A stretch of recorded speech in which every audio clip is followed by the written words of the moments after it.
musical chairs with me, Cheer Up Charlie. And today we have the amazing, the wonderful, the Phil and Holly of the West End. That is, if they did present together. The hosts of #CheerUpCharlie, the West End show. Hilary O'Neil and Ben Stock, everybody! Hey. I love that intro. I'm thrilled. I am too. Can I be Phil? You can be Holly. Clearly, and I'm Holly. Clearly, obviously. Thanks, Charlie. So, what does it feel like to be the first ever double act on my interviews? I've never interviewed two people at once. Well, maybe by the end, Charlie, we should ask you how you feel about this. Yeah. It's a thrill, actually, because, you know, there are so many famous double acts that we aspire to be like, who have gone before us, who are out there now, like Phil and Holly for two, Ant and Dec, Sam and Mark, you could go on forever. So Jack and Vera. Yes, of course, Jack and Vera. Charlie's looking, I was like, who? But Ben and I know each other through the industry anyway, and always supportive to any shows that we're both doing. And to put us together, Charlie, is a real dream. So thanks for that. So yeah. we get to do our thing for you. It's going to be good fun. fun. Like to say, don't let me down. Oh, no pressure. The pressure. So if you're ready, we'll get right into the questions. Go for it. So these first ones will be for both of you to answer. You can decide, or I'll decide. I don't really mind who goes first. Cool. So when you were both growing up, was the arts actively encouraged in your houses? So Ben, we'll start with you. Yes, it was. My mum had always sort of done stuff as a kid, dancing and piano and all that sort of thing. My dad never had, but my dad always wanted me and my brother to learn to play the piano. And he always felt that if he could play the piano, you could always earn a couple of pounds somewhere. So we started doing that. And then my brother still plays, he's older than me, my brother still plays, but I couldn't really do anything else, it was discovered. I could play the piano. And my piano teacher taught singing, and she was a bit scary, so I ended up having singing lessons.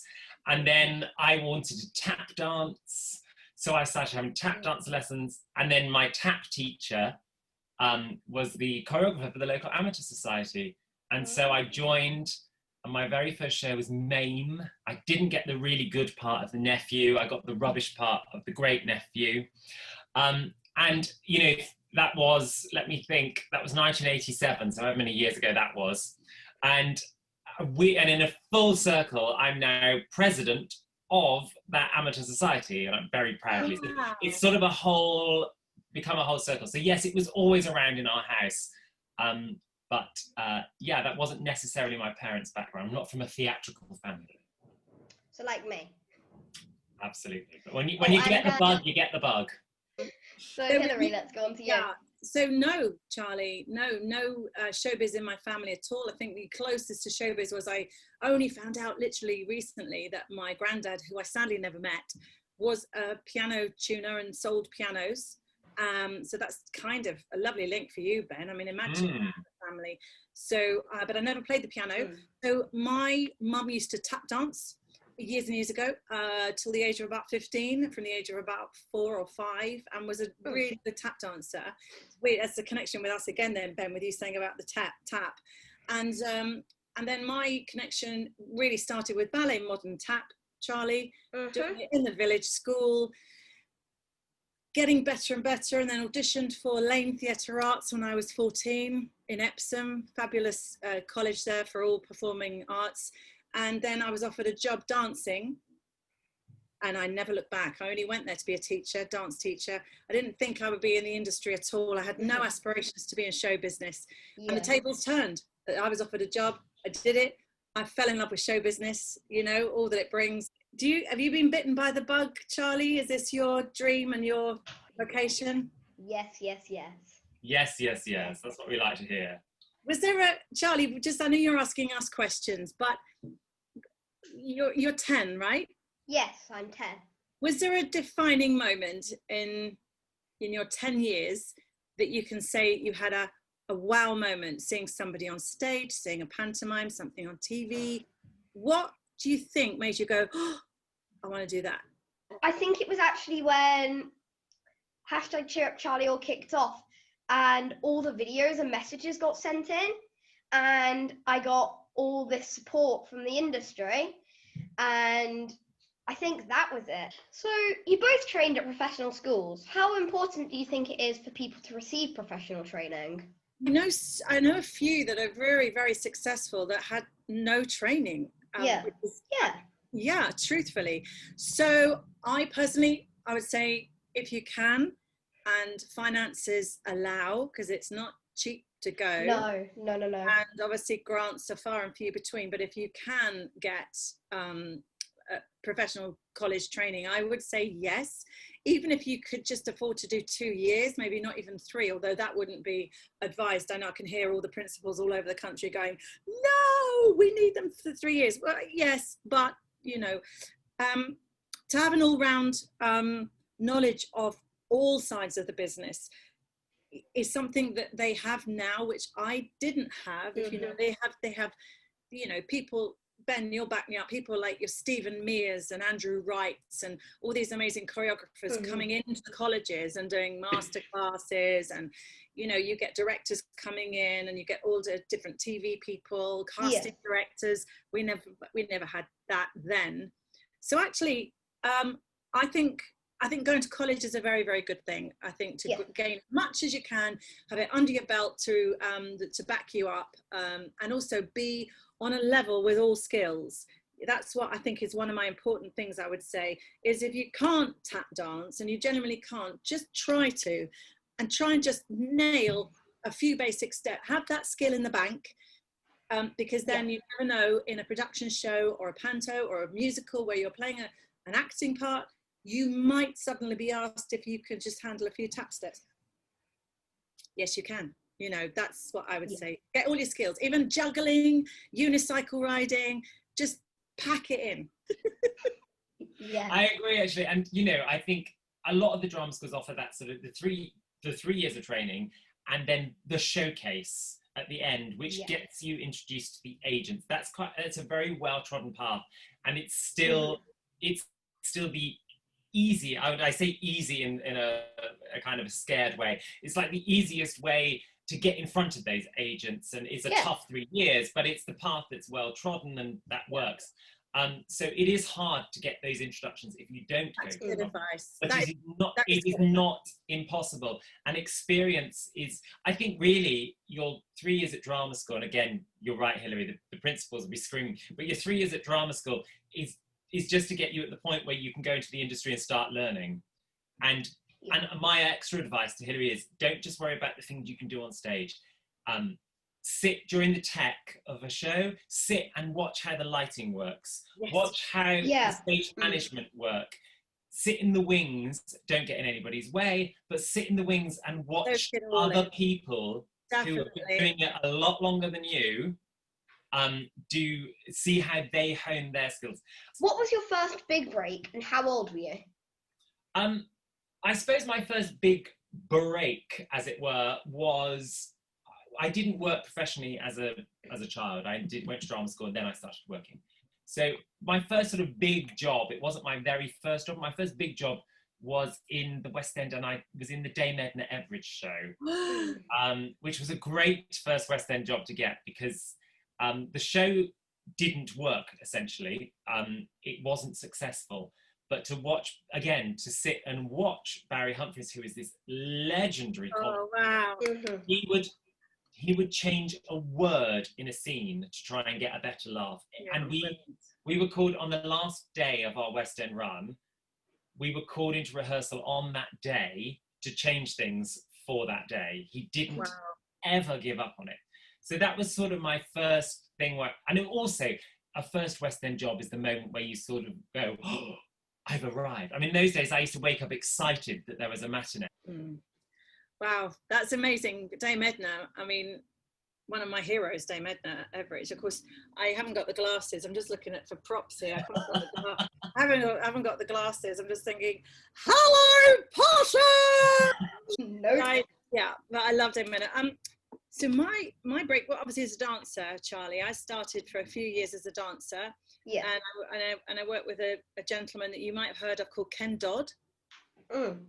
Very, very famous man, probably one of our most famous comedians of all time, darling. Yeah. Worth Googling, quite the most unbelievable performer. But my TV break, I guess, was my big thing when I got to appear on a TV show called Copycats, which was for London Weekend Television, which is ITV for you now. And I did 2 seasons of Copycats as one of the girls on the team of impressionists. So we all had different sketches, different people to be every week. And you talk about, Ben, being on your toes with script changes and stuff. You know, we'd film the show and start rehearsals Monday, obviously, and then tech Thursday, Friday, Saturday, record in front of an audience, and then wipe everything out and start again on Monday and be given impressions to do that weren't on my list. And I found that really testing. You know, I mean, I'm good with dialects, Charlie, and got good ears for imitating people, but that was quite hard. But that, without doubt, Copycats was the springboard into all the TV shows I did for many years, about 9 years of light entertainment. So that was my big break. So I know you've both done lots of pantos and comedy roles, especially. How did you get into the comedy side of things? And does this mean you're both funny? What a great question. That's brilliant. Are you both funny? Well, yes, I guess. So I got into it really by accident. I wasn't an ambitious child or an ambitious performer. I kind of just fell into dancing.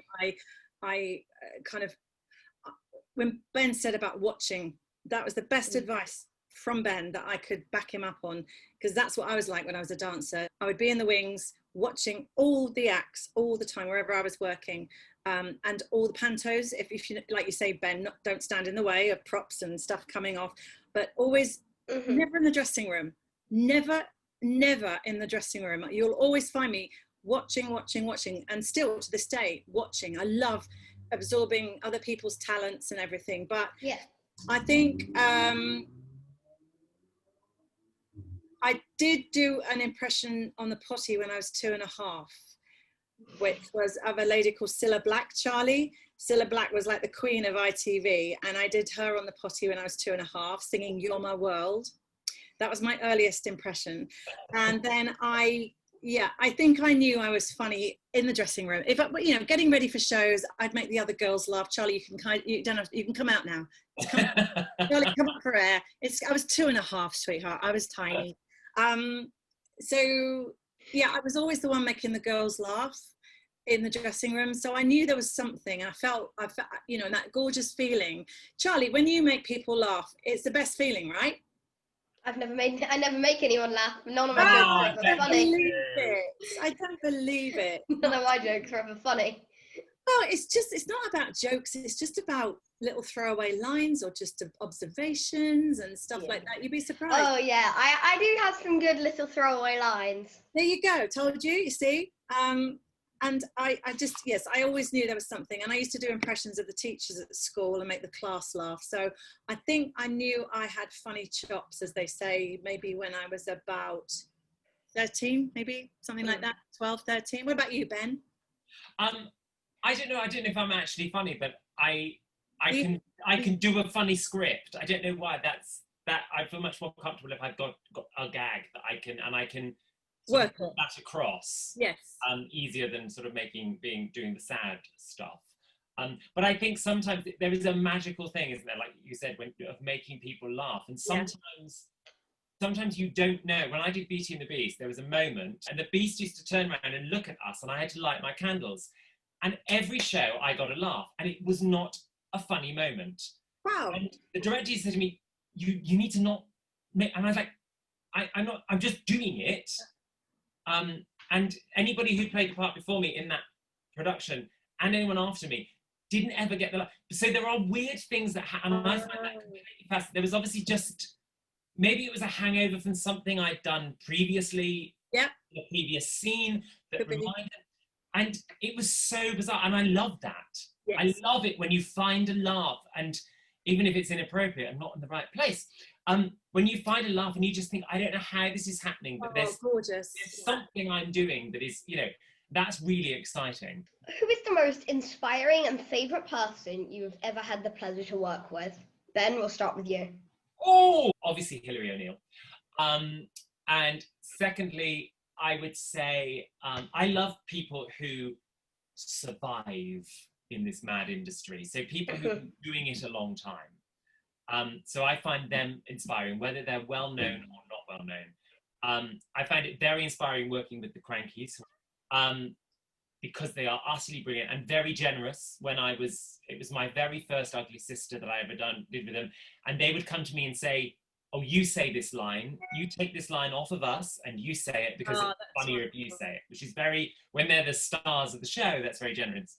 I find Leslie Joseph beyond inspiring as an actress. Yes. She's absolutely non-stop. Completely dedicated. I have a friend who was very, very famous in the 50s and 60s called Elizabeth Seal. She was a very famous dancer and Broadway star. And she's, I don't think, she's late 80s, we'll say, and is still so full of energy. During lockdown, she's learned French. She's done ballet bars every day. So I find that inspiring, even though she doesn't work as much as she used to. So I just find people who've lived through the industry and have stories to tell, I find them inspiring to be with. I think that's a really good answer, and I suppose I would agree now because I didn't get to go first. I've had time to think, and Ben's right, because I have friends who are so disciplined in this business and I don't have that discipline, physically, mentally, like you say, doing ballet bars and things like that, and I go, wow. I would say a lot of impressionists, Charlie, for me, because of doing impressions for a long time. I do more stand-up comedy now, but I still throw the voices in, like a little bit of Joe Pasquale. Do you know Joe Pasquale, Charlie? I don't know if you know him. You might know him, you might not know him. I don't know whether you know him or not. He's got a squeaky voice. Anyway, this is Joe. But I think my biggest influence was a lady who's no longer with us, sadly, Charlie. She was a singer, a comedian, a TV presenter, and her name was Marty Kane. And Marty Kane was, I think if people are watching this of a certain age, they'll go, oh, like that, because that's how she makes you feel. She was from Sheffield. She was everybody's favourite comedian, and I got to know her. And I loved her and I watched her. And when I watched her as a dancer, Charlie, something happened. When I said to you a little while ago at the interview, I said, what was the moment when you went, wow, I want to do that? Mine was watching Marty Kane, and you'll be able to Google her later. Mummy and Daddy will help you with that. Because she was on stage. I was a dancer in a big venue in Sheffield. I was a dancer there for 3 months, one of 5 dancers. And so we'd go on and do the opening number. Then there'd be a support act. And then we'd do a closing number for the first half, and then we'd all get dressed when our job was done, and we'd go and watch the top of the bill if we wanted to, or just go home for cheese on toast. Well, Marty Kane arrived, and I was already a massive fan. She was huge, big star in England, big star. And I sat and watched her every single night with my jaw like that, because she was so gorgeous. She had costume changes. She had 2 boy dancers with her who were just fantastic. She had projected images onto costumes and scenery that I don't think I'd ever seen before at that time.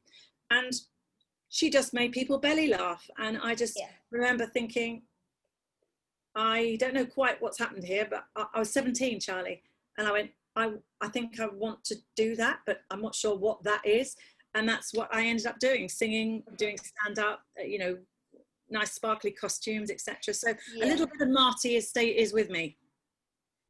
And I just remembered somebody else that I want to say as well, and I'm sure she's a friend of yours. She was a friend of yours, Hilary. Is a lady called Linda Bellingham, who is a wonderful actress. She used to be on Loose Women as well, and she was inspiring in a totally different way. She was the most supreme, brilliant actress and lovely lady. Yeah. But I did panto with her, which turned out sadly to be her last panto. But she had an amazing spirit. She could light up a room, and every single day she would come into the building with biscuits for a different department. So it would be stage door one day, it would be the cleaners the next day, it would be the flyman, then it would be the stage left, and it would be stage right, and then the ushers, and everybody was part of the show. And her absolute mindset was, just say the stage door person doesn't open the stage door, there's no show tonight.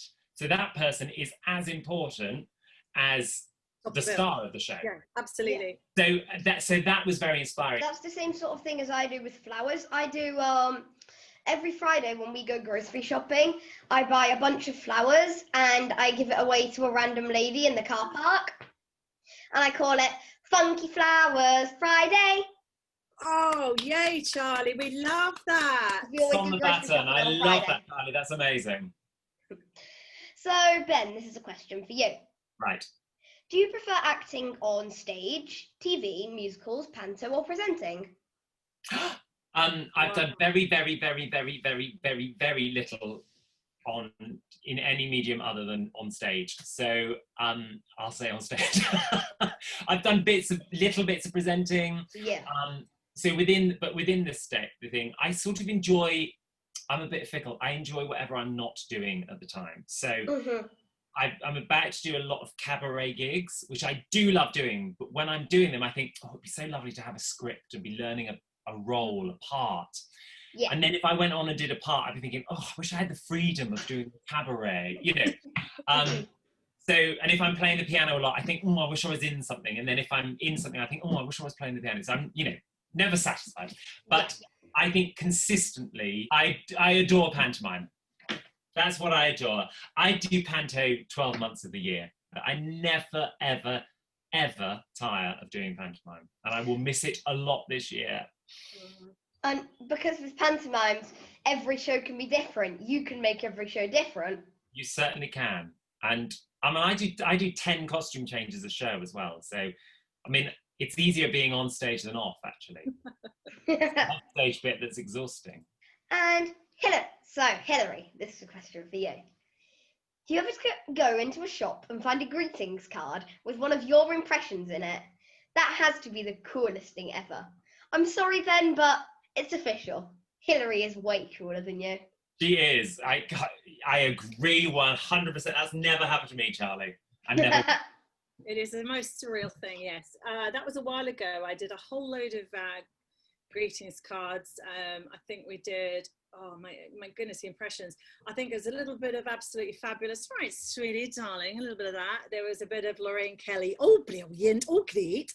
There was Sybil Fawlty, oh, I know. Who else was it? Oh, I think it was Weakest Link at the time, Anne Robinson, goodbye. And it was very strange because I didn't go obviously over to the cards and pick them up because that would be really weird. Yeah. But being in the shop and hearing other people open the cards up with me standing right there was really weird. They'd never believe you if you told them, I guess. No, I didn't. It was just one of those weird inner moments where you just go, this is very surreal. As you know, my story into the spotlight was rather dramatic. It has given me so many opportunities to highlight that bullying is still a huge problem. And when you were growing up, was bullying as common as it is today? And did either of you suffer? Well, no, at school, and I'm not going to say any names right now, but in the business, yes, horrendously. You're one of the first people to ever say that, Hilary. Generally, it's at school. It's never normally in the industry. I had the happiest time at school. It was just one big fabulous time. I didn't come away learning anything. I just remember it being fun. And I knew I was going to stage school, dance college. I knew I was going at the age of 14. So my vision just kind of went there. Yes, I would say, verbally bullied, not anything physical or anything like that, but verbally bullied by somebody very, very well known in the business for quite a while. And it broke me. It broke my spirit. Mm-hmm. Being really honest with you, I know you're only 10, but you're a wise young man and you're learning all the time about this. So, I tell you what it did, Charlie, without going into any details, and it did break my spirit. It really did. Ben will know my dressing room is adorned with, it's camp, very camp, and I take great pride in setting the dressing room up at Christmas like a grotto, because I normally travel on the cruise ships all year doing my solo shows. I'm all over the world, And that's my home for Christmas. I really settle, as most of the panto people do. You know, it's just like, oh, the kettle's there, and you know, everything's just gorgeous. And I just had a hairbrush and a makeup bag on my dressing table 10 days before the end of the show. That's how I took everything down, and that's not like me at all. I couldn't wait to get out of there. And I won't tell you anything more about that, other than, and this is something I want you to hold on to, is that when somebody does break your spirit, like this person did, and you just take time to just lick your wounds like a pet does and recover, you know, you will never let that happen to you again. You just know. And you don't, it's not like you come up like this wanting a fight and wanting to take on the world, but you know in you that you will never let anyone make you feel like that again. And then I grew and my spirit came back and I became myself again, and I went out in the business and it was all fine. 7 years later, the person met up with me and apologized. Yeah, and I accepted the apology and we spoke and it was fine, but the time was horrific. So yeah, there's your answer. It's a bit long-winded, I do apologize, but that's the absolute truth. There you go. Ben? I had a little bit of school. I went to an all-boys school, so rugby orientated, and I obviously wasn't quite into all of that. Yes. But actually, I was able, a little bit like I think you found latterly, Charlie, I had a whole other world outside of school that was much more important to me. And so where I was very surrounded by love, and I had that at home as well. So that was fine. And actually in school, I actually became a librarian because as a librarian, you didn't have to go out at playtime. So you didn't get, you know, and actually I was quite happy. There were 4 or 5 of us that we were all sort of oddballs, really. We're not actually in touch anymore, but not just because life has moved on, you know, but we were all slight oddballs, as it were. We didn't fit into the mold, but we actually stuck together. So it was, you know, I had it a little bit, but not badly at school. Yeah. Having that support outside. And I went to this all-boys school, which is a great school, but it was very much at the time, bullying was something that you were just told to man up and get on with it. Yeah. It's part of life, you know, deal with it. It wasn't dealt with as the same issue that it is today, and in the way that it should be dealt with, which is how I think it is much more today. Yeah. Talk about it. But today it's still not dealt with the way it should be, because it shouldn't have to be dealt with. If you went to a teacher in my day and said, then there was no sort of anti-bullying campaign within the school or anything like that. None of that was even talked about. No, never heard of it at school. Don't think it was ever there. There was the odd fight in the playground, and that was it. There wasn't a tension or a toxic feeling in the school. I don't think I was aware. There was, you know, like I say, a few odd fights when somebody chatted someone's girlfriend up, and it was like everybody would shout and go, whoa, you know, in the playground. Yeah. But that was it. But no, it's not. Like Charlie, it's interesting you saying it's still not dealt with right. It is interesting, because from the outside, having been through school, I think it's much more open and spoken about today. But perhaps it is, but it's still. But also, I have been in a situation where, in a work situation, where there was somebody who was a bully, but he bullied sort of everybody. He was just an unpleasant person. And like Hilary said, I thought I went through a phase where I was sort of the whipping boy. He picked on me, and I didn't ever. It really, really got to me, but I never let him show it. And actually, he gave up after a while. But I've been in another situation only once, and it was very brief, where I noticed that somebody else was being sort of bullied in the company by someone in power, and I took that person to task, and it did stop. So, Hilary, this is a question for you. If you could give yourself some advice as a child, knowing what you know now as an adult, what would it be? Your questions are really good, Charlie. I know. If I could give advice, so I'm speaking to myself as a child. So say I'm 10. It's going to be rubbish and practical. Oh, I hate this bit. I'll do 2 parts of it. The rubbish and practical, boring part is look after your money. Whatever you earn, look after it. If you've got tax to Yes. pay, keep it a separate account. Enjoy this, have fun, save that, never be short. That was, learn to manage your money would be my biggest advice to anyone leaving college. Me, Hilary, as a 10-year-old, I say just be nice. Just, there's no excuse not to be nice. My advice to myself, though, my advice to myself and my advice to anybody is be true to yourself and believe in yourself. Believe in yourself. If you think you can do it, you can. Don't worry about anybody else. Do it. What would your dream role be, regardless of gender, animal, age, or era?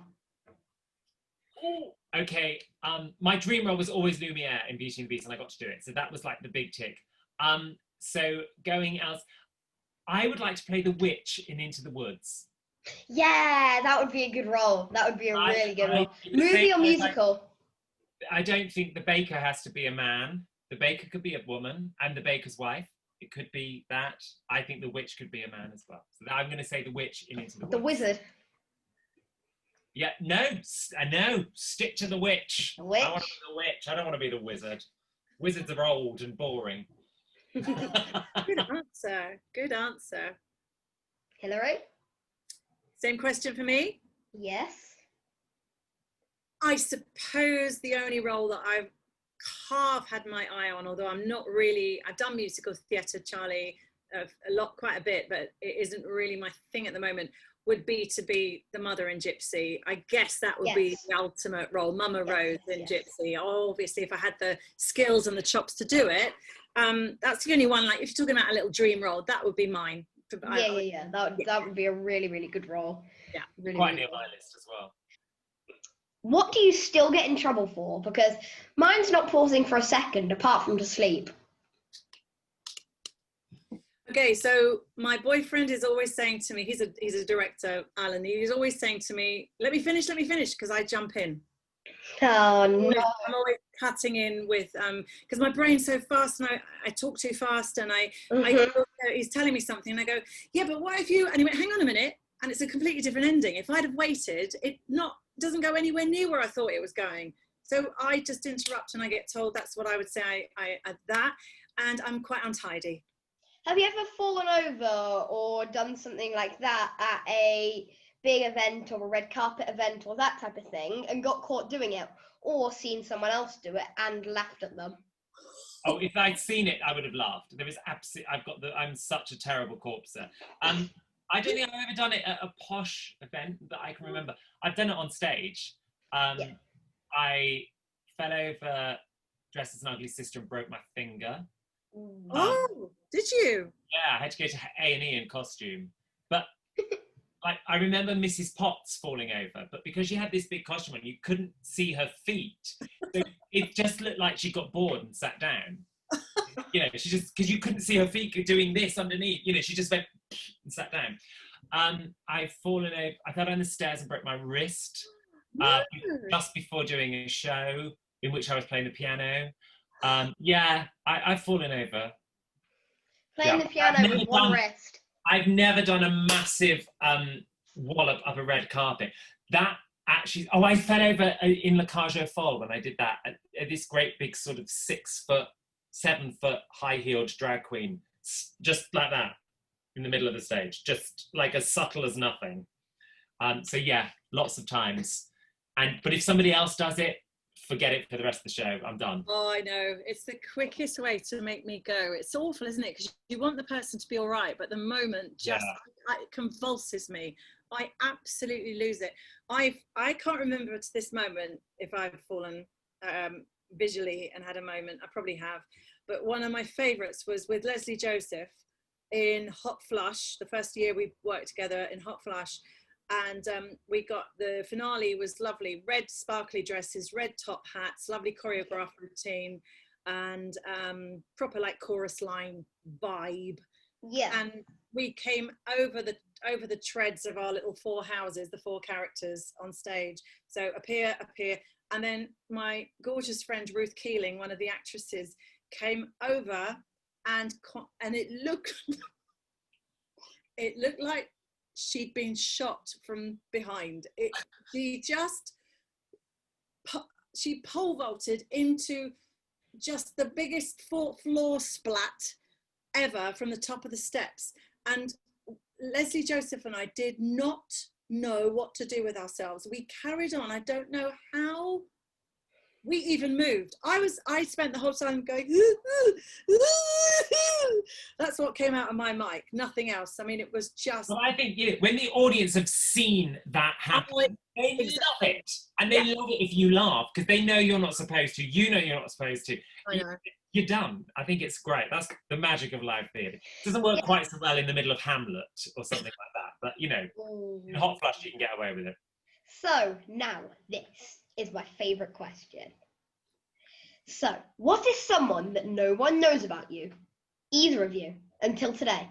The more embarrassing or disgusting, the better. Which I know will be hard for you, Hilary, as you're a lady. A lady. A lady, Mary Poppins. Oh, you love that show, don't you, Charlie? Love that show. Yeah, it's a beautiful show. Got to give a shout out to Jacqueline Hughes. Mwah. Yeah. I'm going to pass to Ben. Ooh. So it's not disgusting. I can give you a fact about me that's slightly random. When I was born in the year 1800 and frozen to death, I was the longest baby ever to have been born in the Bristol Royal Infirmary up to that point. So I wasn't the heaviest, but I was the longest baby ever born. I haven't got a statistic like that. I don't know. I'm probably not the longest baby ever born there now, but at the time I was. But it's not particularly disgusting. I don't mind sharing one. I'm just trying to think. I don't think I've been in a show where somebody's wet themselves on stage because they were laughing so much. Yeah, me too. They just lost control. But I've never done it myself. Yeah. I have not got anything that I can think of that is worth revealing. That I'm not even lying. I'm not trying to avoid anything. I'm just trying to think of something crazy, outrageous, something I haven't got anything disgusting, you'll be glad to know, because I'm a lady. I've performed in front of Her Majesty the Queen twice. That's quite a nice statistic to have. I'm not the longest baby, but that makes me very proud because I like the Queen a lot. So I think we'll go the round of quick fire questions for Ben, and then we'll do it for Hilary. Okay. And then I've got a nice surprise for you at the end. Oh, I'm nervous, Charlie. You should be. Okay, I'm poised. I'm ready. We'll begin in 3, 2, 1, and go. Text or talk?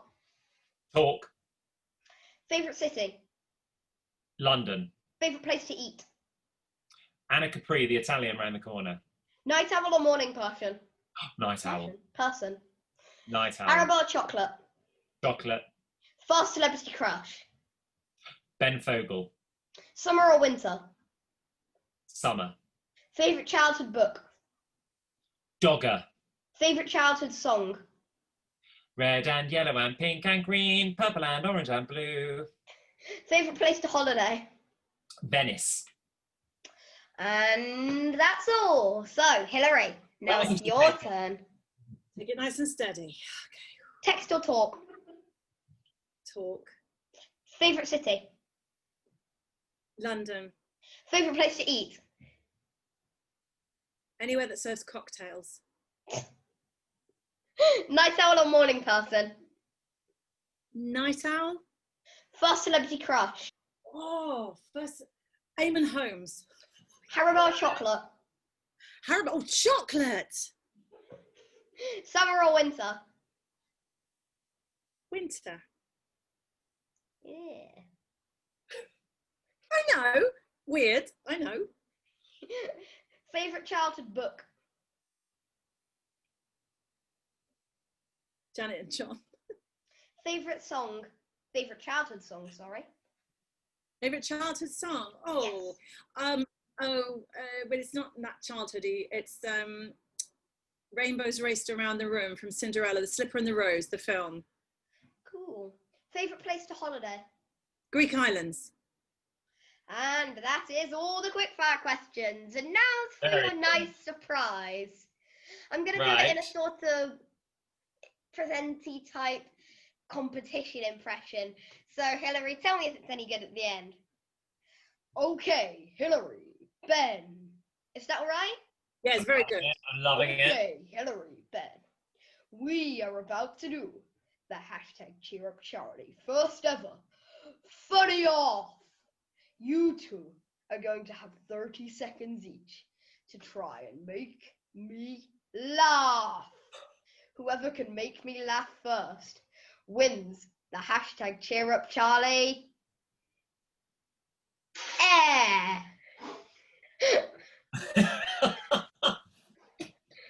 And the bragging rights to say, I made Charlie laugh first. Oh my goodness, this is Bum, bum, bum.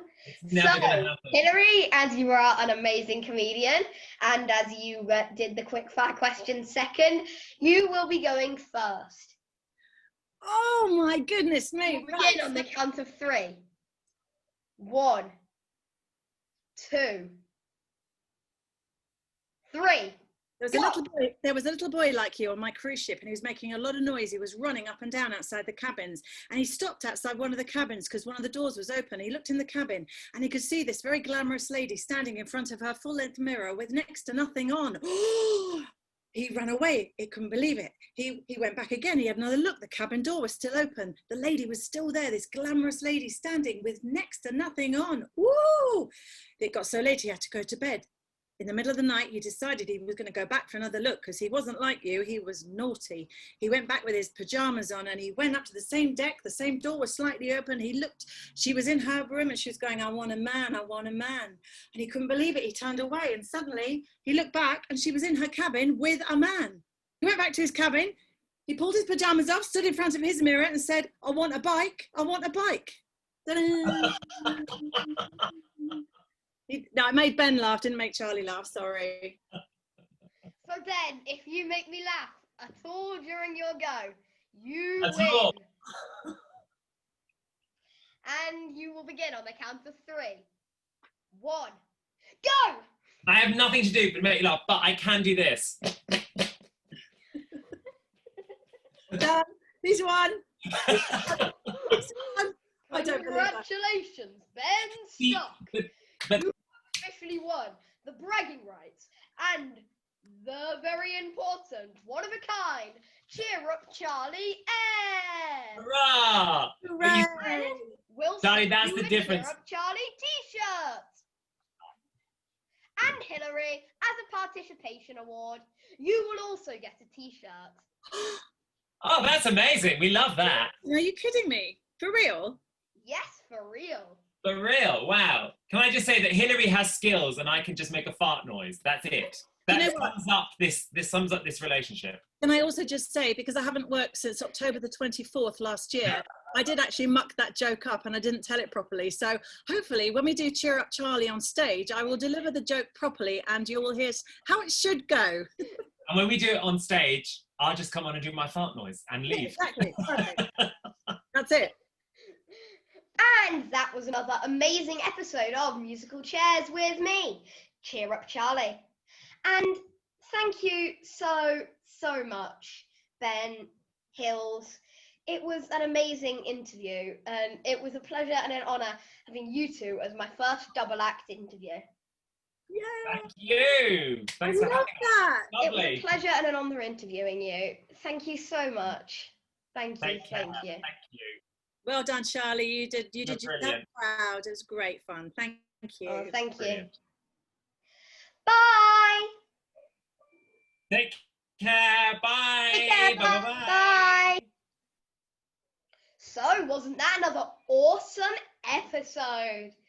And if you want to see more episodes like that, and if you want to see more double act episodes, then be sure to like and hit that subscribe button and turn on the notification bell, because I can't do this without you. We need you.